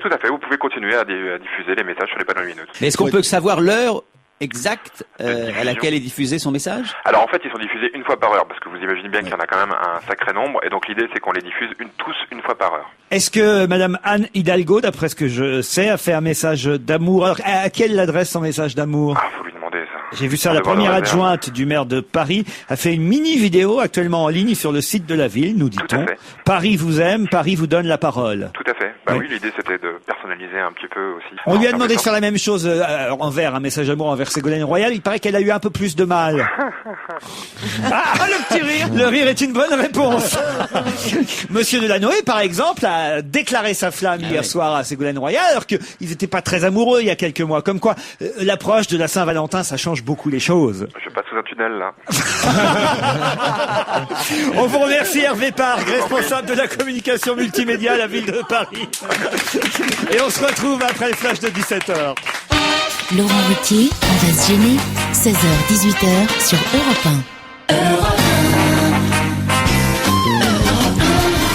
On va se gêner jusqu'à 18h. Gérard Miller, Caroline Diamant, Mustapha El Atrassi, Jean-Luc Lemoyne et Jérôme Bonaldi. Un peu de politique, on n'en a pas encore beaucoup parlé aujourd'hui. José Bové saura, peut-être qu'on le sait d'ailleurs à l'heure où je vous parle, j'ai pas bien écouté les infos de 17h, mais José Bové sait depuis aujourd'hui s'il sera en prison ou pas quand il sera candidat, mais il a en gros dit que ça n'empêcherait pas de toute façon de faire dans l'isoloir. campagne. Il a même dit, c'est assez rigolo, si je suis condamné, ça réglera le problème du quartier général, ce sera un préfabriqué devant la prison de Villeneuve-les-Maglones. Il a changé de look, je l'ai vu hier soir au 19-20. On sent que ce n'est plus le même, c'est-à-dire que d'un seul coup, il est vraiment candidat. Un look un petit peu moins négligé. toujours la Mais c'est moustache. rasé Il a ou toujours la moustache. Il a un petit côté, je vais vous dire, il m'a fait penser, quand je l'ai vu hier soir au journal 19-20 sur France 3, il m'a fait penser à Lech Walesa. Enfin, tous les moustachus se ressemblent. On dirait aussi Pierre Vassiliou, Christophe Alévèque. Nicolas Sarkozy a fait mieux que la finale de la dernière Starac. Hier, on vous donnait le score, Jean-Marc Morandini aussi. On revient là-dessus parce que c'est vrai que, je vous l'avais dit d'ailleurs, ils espéraient à l'UMP 10 millions de téléspectateurs. Bon, ils en ont eu un peu moins, 8,24 millions. Ça, c'est une petite déception. Mais en tout cas, Nicolas Sarkozy s'est montré hier ravi du score. Il l'a un petit peu augmenté en annonçant en déplacement, puisqu'il est allé en province hier pour constater les effets du succès du prime de TF1. Bon, et lui, il annonçait plus de 9 millions de téléspectateurs. Il a pris évidemment le score au moment où il y avait le plus de monde pendant un quart d'heure ou une Il y demi-heure. a eu une pointe à 10 millions. C'est un succès de toute façon. Voilà. C'est un vrai succès. Enfin, qu'une émission politique réunisse autant de gens, c'est quand même un très très bon signe. C'est bon signe. Partons du côté de Ségolène Royal, qu'elle était en meeting hier soir à Paris. Alors, il paraît que vous étiez au meeting, Gérard Mais oui, Miller. je suis allé au meeting. Vous m'étonnez. Vous seriez de gauche? Non. Non, mais moi je suis pour m'informer, pour aller voir à la source. C'était loin, c'était Porte de Choisy. Je finissais de tourner. Non, t'as refait tes vaccins. c'était loin parce que je finissais de tourner avec Christine Bravo l'émission de samedi, donc à la place Clichy. Donc je suis arrivé un petit peu en retard et quand je suis arrivé, je vous assure que c'est vrai. Les gens se sont levés, on dit partaient. Gérard Non. On t'a mis Oh là là, vite. d'abord je n'ai pas pu rentrer parce que les gens partaient, c'était absolument complet. Donc il y avait des centaines ou des milliers de personnes, je ne sais pas qui partaient. Comme je travaille avec Laurent Ruquier, j'ai pu rentrer dans la salle qui était archi pleine, juste au moment d'ailleurs où Delanoë était en train de parler et je l'ai écouté. Non, mais t'as pas été clair. Les gens partaient, tu veux dire ceux qui n'ont pas pu Ceux rentrer. qui n'ont pas pu Parce que sinon, rentrer. on a l'impression que ceux Ah, qui étaient pardon. se faisaient chier et Non, qu'ils non, étaient en train de c'était partir. absolument bourré à l'intérieur, donc ils ne Alors, qu'est-ce laissaient que plus vous rentrer pensez les de sa gens. phrase? Est-ce que c'est pas un petit peu ridicule? Ce soir, comme disent les rappeurs, Paris est dans la place. Je sais même pas ce que ça veut dire, Paris est dans la place. Vous savez, les rappeurs, quand ils arrivent, ils Ouais. disent Tu parles pas. MC, Diamant est dans la place ce soir, machin. Vous connaissez pas. Enfin, quand elle a dit si tu me kiffes, viens t'es veau, quand même, franchement. Non, le pire, c'est quand elle a dit Sarko, laisse-moi kiffer la vibe avec mon mec. Non, c'est un peu curieux, Gérard, ça, quand même. Oh, ça aime bien voir des formules comme ça. Non, ce qui était frappant, c'est que C'est à c'était un cause des discours- boulettes qu'elle se sent proche de Diams? Peut-être. C'était un discours plus à gauche, c'est surtout ça qu'on a remarqué, plus à gauche, plus offensif, où elle a beaucoup ciblé Sarkozy, où elle a expliqué notamment, elle a beaucoup descendu sa célèbre phrase « Si tu n'aimes pas la France, quitte-la », qui était effectivement empruntée à la droite la plus extrême aux États-Unis. Non, c'était un meeting C'est ce qu'un plutôt- téléspectateur de TF1 d'ailleurs avait fait remarquer, parce que Ouais. on peut dire ce qu'on veut sur les questions qui avaient été posées à Nicolas Sarkozy. On dit qu'elles avaient été, si ce n'est préparées, en tout cas soumises au présentateur et à la direction de la chaîne depuis le matin. Mais on voit bien les téléspectateurs. Il y en a deux d'ailleurs qui l'expliquent ce matin dans la presse, qui ont dit nous, ce qu'on avait fait, c'est qu'on avait donné d'autres questions et au dernier moment, évidemment, on en a posé d'autres. Et au meeting de Ségolène, un des personnages les plus applaudis, ça a été Toretton, qui a fait une grande envolée. Ah, le Jean Jaurès de la télévision. Ouais. On peut dire ça puisqu'il a joué Jaurès. Ouais, ouais. Et alors je ne sais plus si c'est lui ou si c'est c'est Delanoë qui a eu cette phrase amusante. Je crois qu'elle est de Mitterrand parce que il y avait tellement de monde que j'entendais pas tous les mots à propos justement de Jaurès et de Blum. Il paraît que Mitterrand ou quelqu'un aurait dit ils veulent à droite nous prendre Jaurès et Blum, mais nous finalement à gauche on ne souhaite pas du tout leur prendre Maurras et Desroulettes. C'est deux images épouvantables évidemment de la droite. C'est un Bernard ennemi des Tapie, socialistes. lui, fait son entrée dans le comité de soutien de Nicolas Sarkozy. En tout cas, c'est ce que nous dit le Canard enchaîné Il était de ce gauche il y a matin. peu de temps, non Après l'écrivain Max Diallo et le journaliste Georges-Marc Benamou, Bernard Tapie a offert ses services, en tout cas, à l'UMP. C'est ce que révèle le Canard ce matin. Après Doc Gineco, Stevie, Pascal Sevran, Glucksmann, Arthur ou Enrico Macias. Voilà, une recrue. Roger Hanin. Roger Hanin. Roger Hanin, c'est qui Une est- recrue de plus. Mais il devait pas être derrière Christiane Taubira. Écoutez, on a l'impression que tout le monde change un peu de côté. Je pense que même Ségolène Royal, elle va finir par voter Sarkozy. moi. C'est bien possible, allez savoir. Gérard, vous-même, vous avez changé. Hein, vous Pas dites... du tout. Ah, si, si. si, si, Oh, si, de si, quoi Gérard. Si, t'as changé. Cette D'abord. idée de voter Picsou au premier tour, franchement. Non, mais il y a des vrais changements. Si Enrico Macias appelle à voter Sarkozy, c'est un vrai changement. De même pour Roger Hanin. Pour d'autres, c'est pas des vrais changements, comme Glucksmann et d'autres, ils sont à droite ou ils sont proches de la droite depuis longtemps. Mais c'est vrai qu'il y a un petit regroupement autour Non, mais de Tapie, il Sarkozy. a quand même été ministre de gauche. Tapie, c'est un peu comme Roger Hanin, c'est une vraie haine de Jospin et des socialistes qui les ont lâchés, ont-ils le sentiment. Dans quelques semaines, on change de sujet, on va parler cinéma. Aujourd'hui, il y a beaucoup de films qui sortent, mais il y a un film très très attendu qui va sortir dans quelques semaines. Donc, c'est le fameux La Môme qui évoque la vie d'Édith Piaf, un film d'Olivier Dahan avec Marion Cotillard dans le rôle de la célèbre chanteuse. J'ai vu le film d'ailleurs, c'est vrai qu'elle est étonnante et formidable, Marion Cotillard, même si la première partie du film est un peu, on va dire, plonge un peu dans le misérabilisme. On a vraiment l'impression que c'est Cosette, Édith Piaf, dans la première partie de ce film.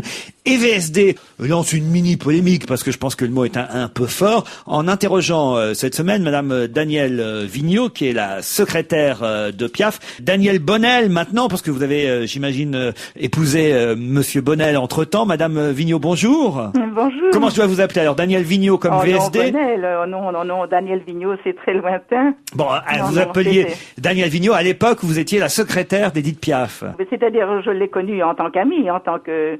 moi, j'étais danseuse classique. Et j'ai eu l'occasion de travailler beaucoup avec elle, dans le temps. Et vous avez épousé Marc Bonnel. Oh oui, mais bien après. Moi, je connaissais Edith depuis 1937. Quand je dis que vous avez épousé Marc Bonnel, l'intérêt évidemment de cette précision, c'est qu'il était lui l'accordéoniste Oui, de la oui, nous chanteuse. nous sommes retrouvés aux Variétés à Marseille. Et Edith là, évidemment, lui a dit, je la connais depuis longtemps, surtout tu es amoureux d'elle, ne passe pas à côté de ça, marie-toi, demande-la en mariage. Et vous avez vu le film alors d'Olivier Dahan? Mais non, je ne l'ai pas vu, je ne l'ai pas vu. J'ai vu des scènes. Et alors? Et moi, je ne retrouve pas du tout mon Édith. Qu'est-ce que vous voulez que je vous dise? Alors là, franchement, alors j'en veux à VSD, parce qu'à la lecture, évidemment, de l'interview qu'ils font cette semaine, on a vraiment l'impression que vous avez vu le film. Et si effectivement vous ne l'avez pas vu en entier... Non, mais moi, les scènes que j'ai vues, quand même, ce sont des scènes auxquelles j'ai participé. Qu'est-ce qui vous gênait, alors, par exemple, dans les scènes que vous avez vues? Enfin, pour moi, ça me semble tellement outré. Le talent de Marion Cotillard n'a rien à voir là-dedans. Même si vous dites dans VSD que vous préfériez Evelyne Brix, dans le film de Lelouch. Ah non, physiquement, je parle, physiquement. Oui. Parce que moi, je trouve que de ce maquillage outrancier, enfin, je ne retrouve pas Edith. Attendez, moi j'ai vu le film, mais sans dévoiler les choses. J'ai deux questions. D'abord, est-ce qu'à la fin de sa vie, physiquement, Edith Piaf était aussi vieille qu'on la voit? Elle avait une quarantaine d'années. On a l'impression à l'écran qu'elle a 80 ans. Est-ce qu'elle était aussi vieille que ça? Non, il ne faut pas exagérer. Elle était très abîmée par la maladie.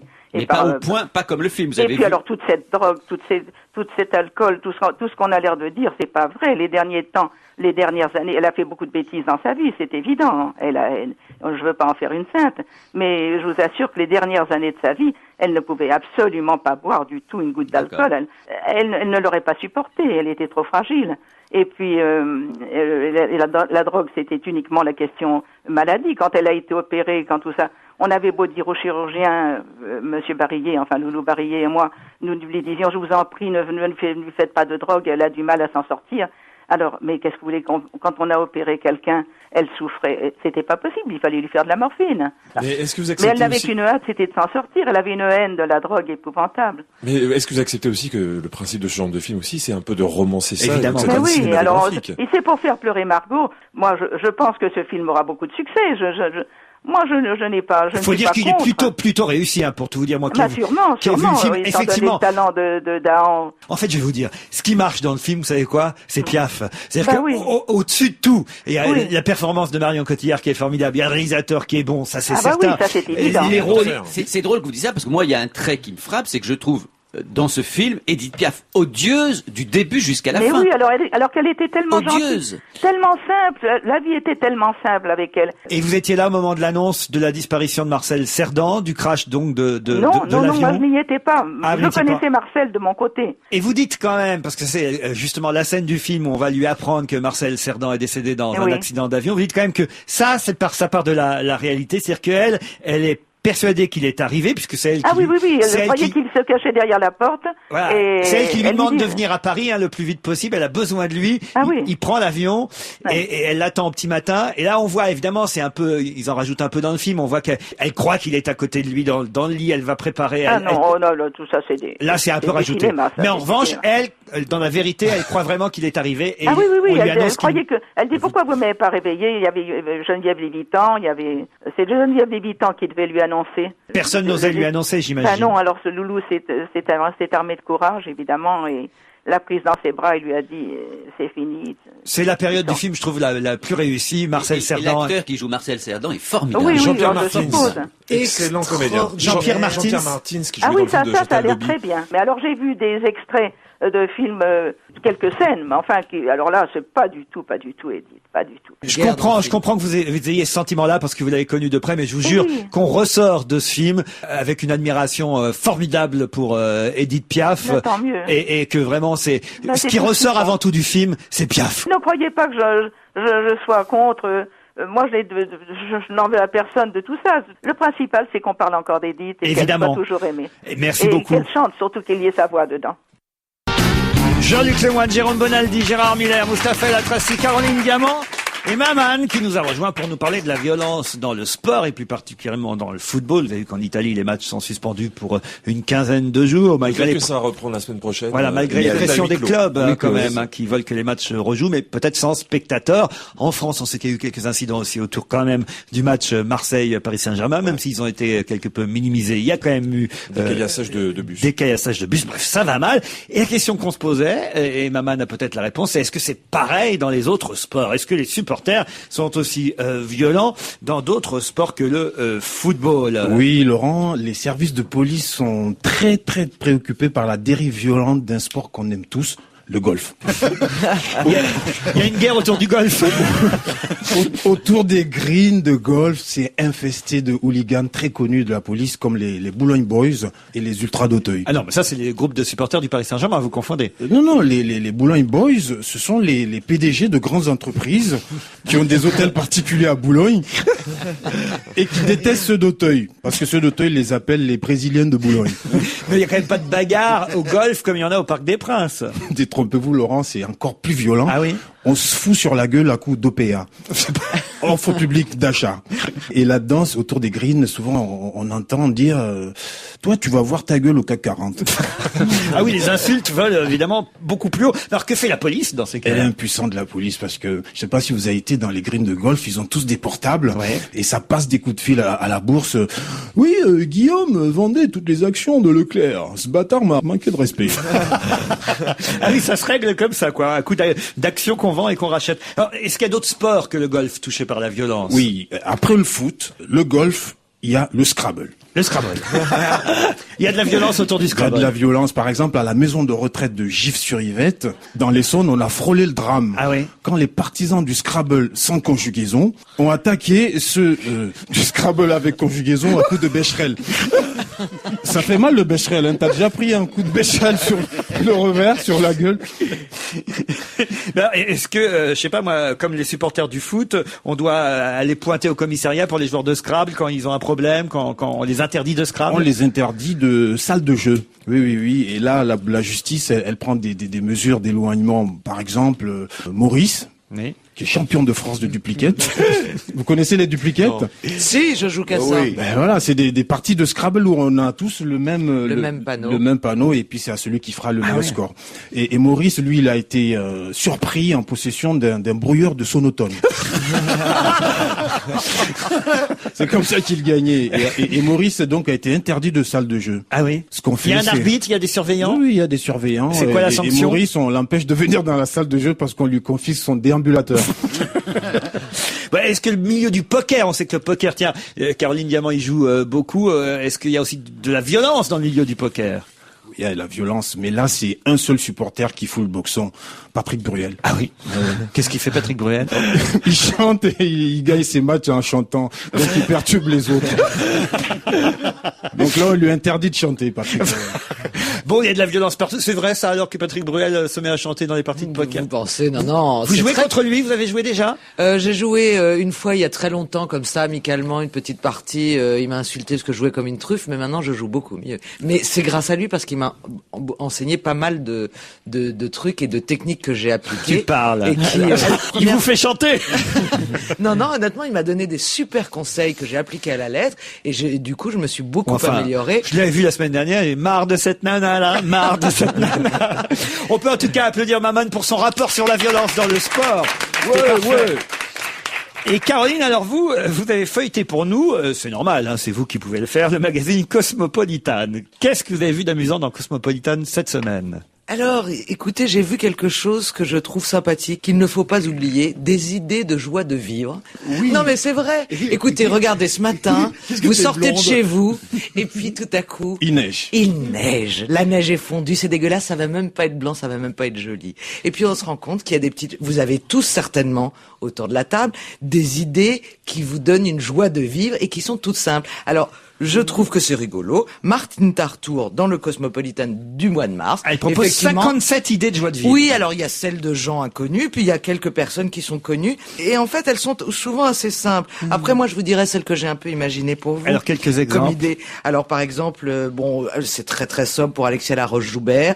Elle aime sentir le sable sous ses pieds, longer la mer, regarder droit devant. On a mis du sable dans les studios d'Europe 1, puisque désormais, elle est avec vous sur Europe 1. Voilà, elle nous précède. Alors là, je trouvais que la joie la plus... J'ai encore du sable dans les chaussures, faut qu'elle fasse le ménage après.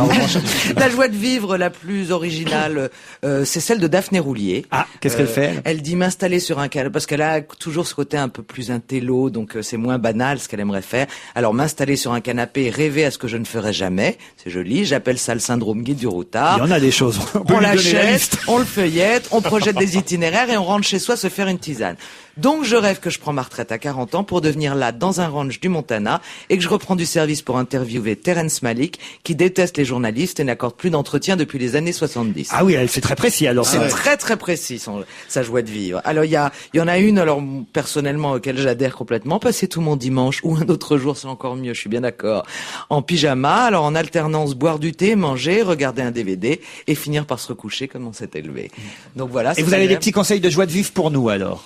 Alors pas des petits conseils de joie de vivre, mais j'imagine bien que la joie de vivre de Jean-Luc Lemoyne, ça peut être quoi? Se repasser un match du PSG Est-ce qu'on n'est pas à dans le l'époque cliché où un il petit peu au bout gagnait. d'un moment? Un match en noir et blanc à l'époque où il gagnait. Ah oui, en noir et blanc. Vous avez Avec raison. Rocheteau. Non, alors cela dit, honnêtement, ce sont des joies simples. Moi, j'aimerais connaître les vôtres. Voilà, ça m'intéresserait autour de la table. Qu'est-ce qui peut vous procurer comme ça aujourd'hui que vous pourriez faire? Jérôme Bonaldi, un gadget Voilà. qui marche. Gérard Miller, une victoire du Parti communiste. Mustapha El Atrassi. Shakira qui passe dans le studio. Un coucou de gynéco, non?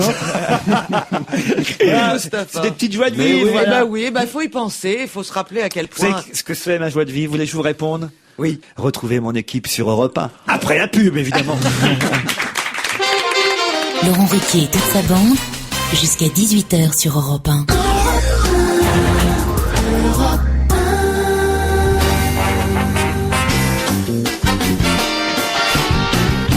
On va se gêner jusqu'à 18h à vos papiers, à vos stylos, chers auditeurs, puisque Caroline Diamant, Gérard Miller, Mustapha Maman, Jean-Luc et Jérôme Bonaldi vont évidemment tenter de découvrir les 12 chanteurs qui se cachent derrière le quiz de Serge Liado. Bonjour Serge. Bonjour Laurent, bonjour à tous.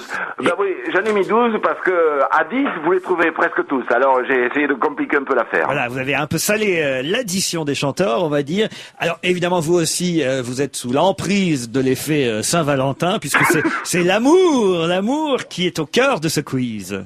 L'amour est l'effet que produit l'amour. C'est important. Le mot effet, il intervient presque dans chaque chanson. Alors le mot effet, les effets de l'amour, 12 chanteurs. Vous avez votre papier, vous avez votre stylo. Attention, c'est parti pour le quiz. Je ne peux pas dire l'effet que tu me fais, mais vrai, tu me fais un drôle d'effet. Tel qu'il est, il me plaît, il me fait de l'effet.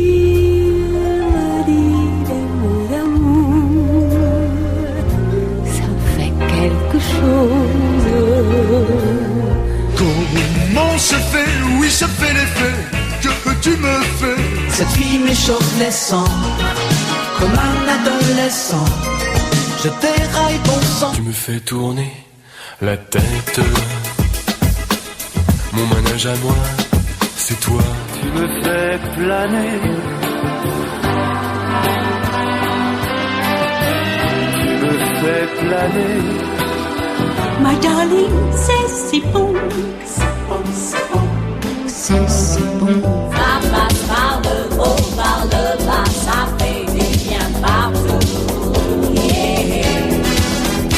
On croit que l'on y croit, puis un matin on s'aperçoit que ce n'est rien qu'un feu de joie. Ce que c'est dur d'être soi-même. La passion cachée sous la peau, le sang qui me monte au cerveau, la main tendue vers le couteau. Mais même si tu dois tout faire sauter, fais-moi de l'électricité. Bravo Serge pour ce quiz sur l'amour. Ah, je dois dire que je pensais que je les avais tous. Ah ben, c'est pas très difficile, je trouve. Moi, j'en aurais eu 10 sur 12, franchement. Et c'est les deux derniers qui me posent problème. Bon, moi, j'ai la liste devant les yeux, c'est plus facile. Non, mais franchement, j'aurais identifié les 10 premiers sans problème, parce que même si les chansons sont pas toujours très connues, leur voix et leur grain de voix est quand même souvent très, très, très reconnaissable et très significatif. Mais les deux derniers, je dois avouer, sont plus difficiles. Serge, vous êtes d'accord avec moi? Oui, oui, oui. L'avant-dernier, en plus, c'est un incunable. Hein. C'est une trouvaille et c'est un inédit. Autour de la table, vous avez identifié qui, Mustapha? Moi, j'ai Joe Star. Il n'y a pas Joe Star dans l'amour. Étienne Dao, allez, en voilà un. Michel Delpech. Michel Delpech en voilà 2. Dick Rivers. Dick Rivers en voilà 3. Ariel Dombal. Ariel Dombal en voilà 4. Yann Folly. Yann Folly 5. Philippe. Edith Jodassin. Piaf 6. Jodassin, où est-ce que vous l'avez entendu, Jodassin? En 12e position. Ah en bravo, 11. je l'aurais pas identifié. Ça en fait 7. Philippe Clay. Philippe Clay, non. Yann Folly, non? Yann Folly, on l'a dit. Michel Thor. Michel Il y a Thor. la chanteuse qui chante femme, une femme, comment ça s'appelle? La femme de Laurent Boyer. Mécano. Paul Croisille. Nicole Croisy. Non, il n'y a pas Nicole Croisy. Isabelle Aubray. Isabelle Aubray, oui, gagné. J'ai hésité entre Isabelle Aubray et Cécile Aubry. Et vous avez dit là La femme de Boyer, c'est donc Alice Denain. Alice Denain s'en fait une de plus, bravo. Ouais. Alors là, dites donc. On en a en a 11, combien, 10, là on en a combien, Il en chef manque 1, 2, 3, pourtant assez identifiable quand même. C'est quoi? C'est dans les premiers qui manquent? Il non manque le 2e, il manque le 11e, il manque le 5e. C'est tout ce que j'ai autour de la table. C'est quand même pas mal déjà. Ils en ont 9 sur 12, mon cher Serge Liado. Je savais que vous aviez des pointures aujourd'hui. Ah oui. On les réécoute, je vous donne ceux qu'on a déjà trouvés et surtout on ne dit plus rien maintenant, hein, on laisse les auditeurs identifier les 3 manquants. C'est parti. Je ne peux pas dire Piaf, évidemment. l'effet que tu me fais, mais vrai, tu me fais un drôle d'effet. Tel qu'il est, il me plaît. Celui-là, vous l'avez pas dit et pourtant il est facile. Isabelle Aubray a été identifiée. Ça me fait quelque chose. Comment se fait, oui, ça fait l'effet. Dick Rivers trouvé aussi. Cette fille m'échauffe les sangs. Facile celui-là, vous ne l'avez pas donné son nom. Je déraille bon sang. Tu me fais tourner la tête. Étienne Dao trouvé. Mon manège à moi, c'est toi. Tu me fais planer. Michel Delpech.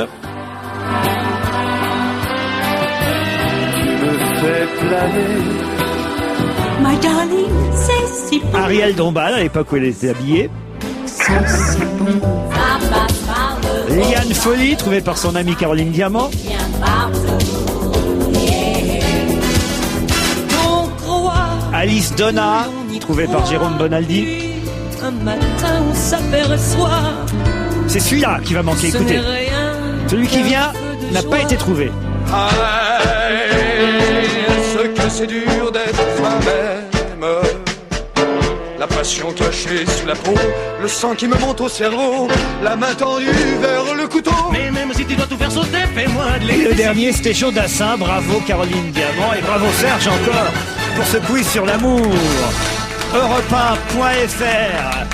Sur Europe1.fr, si vous êtes le premier ou la première à nous donner les 3 noms de chanteurs manquants, eh bien vous gagnerez des places pour aller applaudir Jean-Luc Lemoyne. Tout à fait. 2 places Oui, volontiers. au Théâtre Le Temple. Du mardi au samedi. Ce soir, Mustapha. Au Man Ray, une date exceptionnelle. Voilà. Et moi au Crazy Horse comme d'habitude. Tu rentreras jamais. Jérôme Bonaldi, vous offrez quoi? 3 kilos de sucre. Il y a surproduction mondiale. Oui, c'est ce mais- que j'ai lu. Oh là là. C'est pas vrai? Bah oui, il y a surproduction. 8 millions de tonnes de trop dans le monde. Eh bien, Qu'est-ce qu'on va parfait, faire c'est un filet garni. Voilà. 3 kilos de sucre au premier auditeur qui trouvera les 3 noms manquants. Demain, la réponse au quiz? Oui, la réponse au quiz et peut-être un petit cadeau si vous trouvez justement l'avant-dernier. Il y aura une invitation pour quelque chose de sympa. Ah, c'est pas vrai. À vous donner une indication. Alors, qu'est-ce que je pourrais faire pour aider, pour mettre sur la piste nos auditeurs?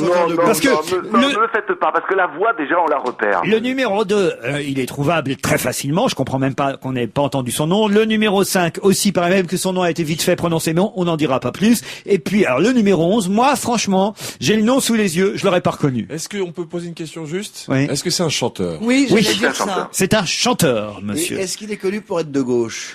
Oui, monsieur. Je crois que je sais. Comment vous avez identifié Michel Sardou? Bravo. À demain, Serge. Jérôme, Demain, vous nous salut avez à tous. apporté quoi aujourd'hui? Ça se voit pas, c'est du géocaching. Vous connaissez le Qu'est-ce que géocaching? c'est, le géocaching? Alors, à pas confondre avec le géocoaching. Il y a des journaux du soir. Bien sûr. Tu appelles ça le géocoaching. Ils connaissent rien, les gars. C'est le géocaching. C'est vieux comme le monde. C'est la course au trésor. Mais moderne. C'est-à-dire qu'en gros, j'ai cassé un trésor et à toi de le retrouver avec un GPS. Vous savez, les petits machins pour la route. Mais en vrai en vrai. Et c'est un drôle de jeu, on gagne rien. On gagne le plaisir. Il y a plus de 1600 caches de géocaching actuellement en France. C'est bien Dans le pour se monde. débarrasser de sa femme le 14 février. Mais non, regarde, l'idée elle est toute simple. Tu prends une boîte étanche, genre Tupperware, pour pas donner de nom. Tu mets dedans des trucs qui n'ont pas d'intérêt, dans le genre un petit gadget, un stylo. Tu mets également un logbook. Un logbook, c'est un petit carnet dans lequel les gens vont signer. Et puis après, tu mets sur Internet, à geocaching.com ou à d'autres sites, tu dis les coordonnées GPS. Et les gens, après, ils cherchent avec leur petit GPS ou sans leur GPS, l'endroit, ils trouvent la boîte. Oh, ils ouvrent. Il y a des gadgets. Toi, si t'as le droit d'en prendre un, si t'en remets un autre. Un objet de pas de valeur. Tu notes, tu dis, tel jour à telle heure, moi, Jérôme Bonaldi, j'ai été à tel endroit. Les gens s'emmerdent à ce point-là. Non! Mais non! Parce que ça permet de visiter. Les gens qui font de la randonnée, ils s'emmerdent? Non. Les gens qui font du Scrabble, ils s'emmerdent? Non. C'est marrant. Les gens qui écoutent en ce moment s'emmerdent. Ça a un énorme succès. C'est né il y a très longtemps avec un type qui s'appelait Max Valentin, qui avait lui pris un vrai trésor. C'était au début Bien une bonne chouette fête, Max. en or, ou bien un lapin en or. Il y avait des énigmes. Alors il n'y avait pas de mais un GPS. vrai trésor, là, je suis d'accord. Ouais, ça te fait pas marrer, toi, le cache-cache ou la chasse au trésor? C'est simplement des rallyes, ça s'organise depuis très longtemps, ça. Quand tu cherches des trésors comme ça pour découvrir un petit peu la Sauf région. que maintenant, c'est avec GPS et Internet. C'est ouvert à tout le monde. Voilà. C'est ouvert à tout le monde. C'est totalement gratuit, totalement inutile, donc très beau, gratuit dans tous les sens du terme. Le meilleur en geocaching, c'est Ben Laden. Lui, il en Gratuit et inutile, c'est Jérôme Bonaldi. On se retrouve après la pub. Laurent Ruquier, on va se gêner. 16h-18h sur Europe 1. Parlons-nous.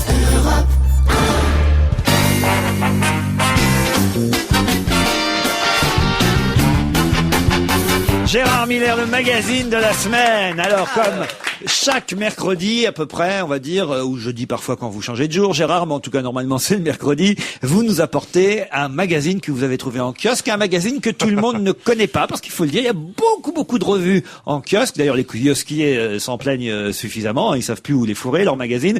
Et ben, là, je crois connaître un peu ce magazine, quand même. Muscles et fitness. Oui, par contre, Gérard Miller ne le connaissait pas.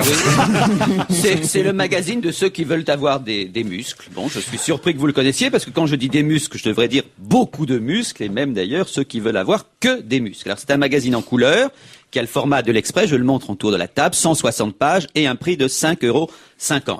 Alors, en couverture, je le dis pour les auditeurs, la photo d'un homme, d'un très bel homme. Très beau mec. Voilà, qui ne ressemble pas à ceux, Laurent, que vous avez réunis autour de la table.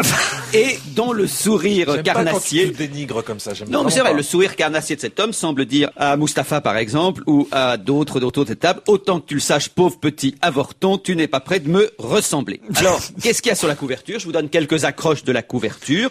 4 exercices géniaux pour la poitrine, parce que vous ne le saviez pas, Laurent, mais votre poitrine peut devenir géniale. Autre accroche, gagner 9 kilos. Je ne le savais pas. Mais non. Et est-ce que vous saviez... J'avais pensé à une opération, mais en fait, avec muscles et fitness, elle peut se transformer. Voilà. Oui. Et vous pouvez aussi gagner 9 kilos de muscles en 3 mois. Alors, ce qui est amusant, d'ailleurs, je ne sais pas ça aussi si vous le saviez, c'est que 9 kilos, c'est à peu près ce qu'on conseille. Les gynécos, en général, conseillent à une femme de grossir de 9 kilos pendant la grossesse. 3-4 kilos pour le bébé, puis le reste pour le placenta, pour le reste. Donc, 9 kilos, c'est une grossesse qu'on propose aux hommes en 3 mois. Vous allez vous retrouver en couverture, Caroline. Et que du muscle.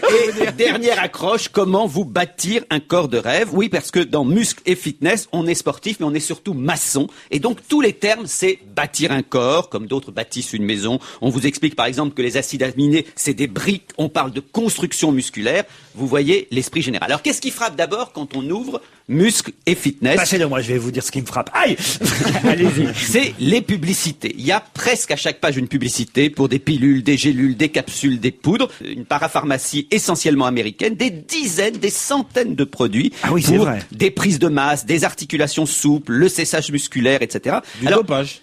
C'est pas du dopage, c'est Oui, supposé. c'est un peu dopage magazine Voilà, quand même. c'est un peu De la dopage. créatine, hein. Exactement. C'est tout à fait la créatine. Vous avez d'ailleurs le En fait, il n'y a pas de créasténol. page, il y a 144 pages.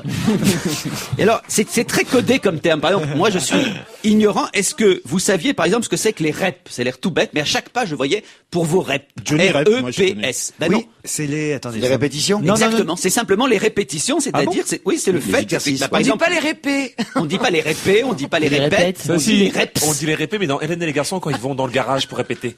Vous dites que vous connaissez ce magazine. Est-ce que vous connaissez le vocabulaire, justement, de ceux qui s'entraînent? Est-ce que vous savez ce que c'est qu'un squat? Oui, c'est un endroit où il n'est pas prévu qu'on fasse de la gym, mais on en fait quand même. Pas du tout. Ben, c'est la flexion des jambes. Moi, je ne savais pas ça. Et est-ce que vous savez comment on appelle les gens qui n'arrivent pas à prendre du muscle? Un peu, par exemple, Mustapha. comme le moine. Exactement. On les appelle les galériens dans ce journal. Alors, c'est le magazine de toutes les promesses. On vous promet, par exemple, de la masse à outrance, des veines d'extraterrestres et gonflées. Regardez, par exemple, les publicités. Oui, je les trouve fais ça beau que passer. ça sorte.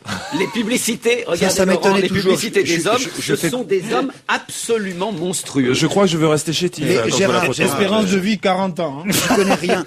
Ils trouvent ça beau, eux, que les veines ressortent. Alors, c'est pas qu'ils se trouvent ça beau, c'est qu'il y a des concours de beauté. Je montre également les femmes, parce qu'on a Elles des sont femmes musclées. terribles. affreuse. C'est absolument terrifiant.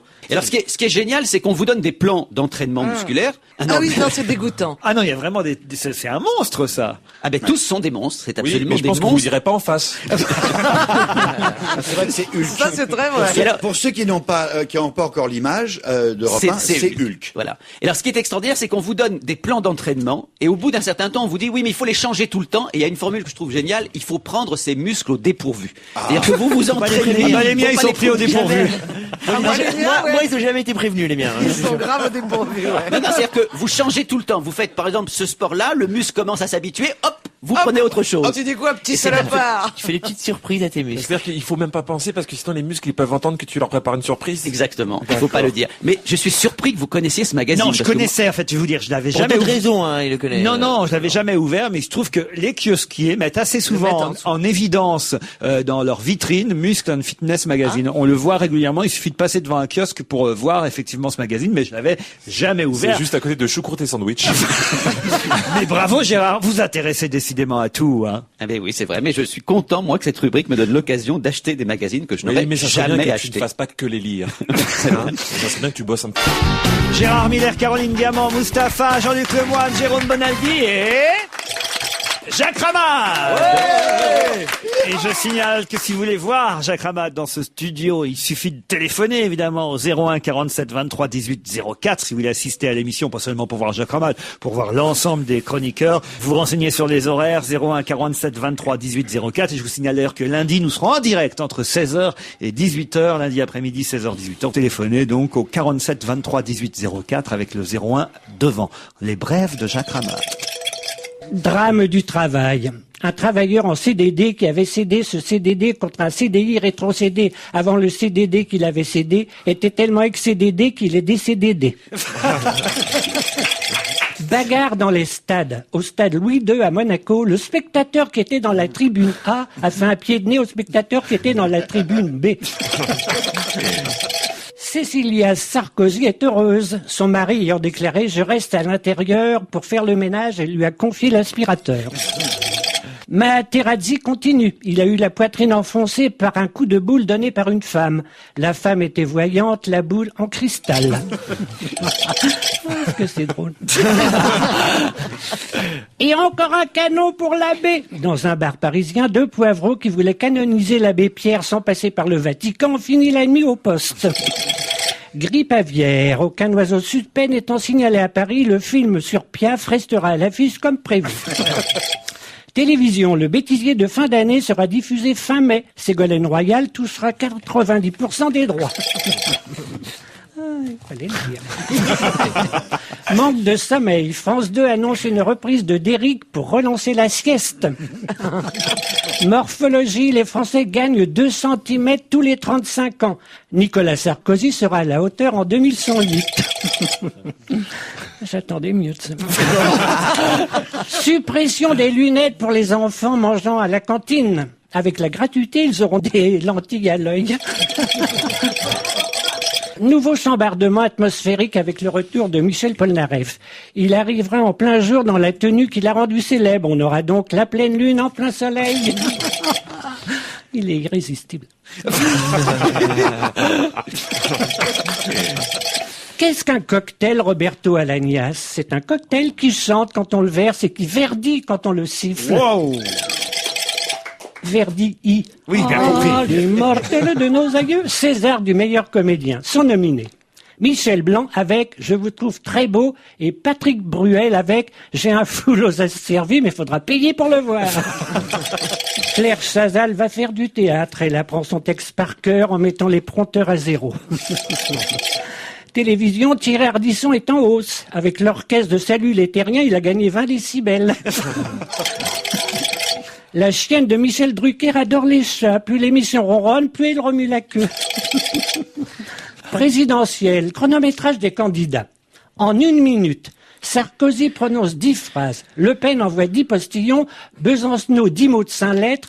Et François Bayrou commence à ouvrir la bouche. Moi, je trouvais ça drôle. Dernière minute, disparition à l'Élysée. La coiffeuse qui faisait un shampoing à Madame Chirac était emportée par une touffe de cheveux et n'est pas reparue depuis hier matin. Alors là, je vais vous essayer une chanson. Attends, allons-y. Il parle beaucoup de Léon Blum et Jaurès, tout le monde parle. Eh oui, maintenant ils sont à la mode, Blum et Jaurès. Tout le monde les récupère. Ouais, ça m'a fait penser à Prosper Yopla Boom. Allons-y. Jaurès et Léon Blum sont les rois de la campagne. Jaurès et Léon Blum chaque jour nous accompagnent. On les met à toutes les sauces. La ficelle est un peu grosse mais sans aucune gêne.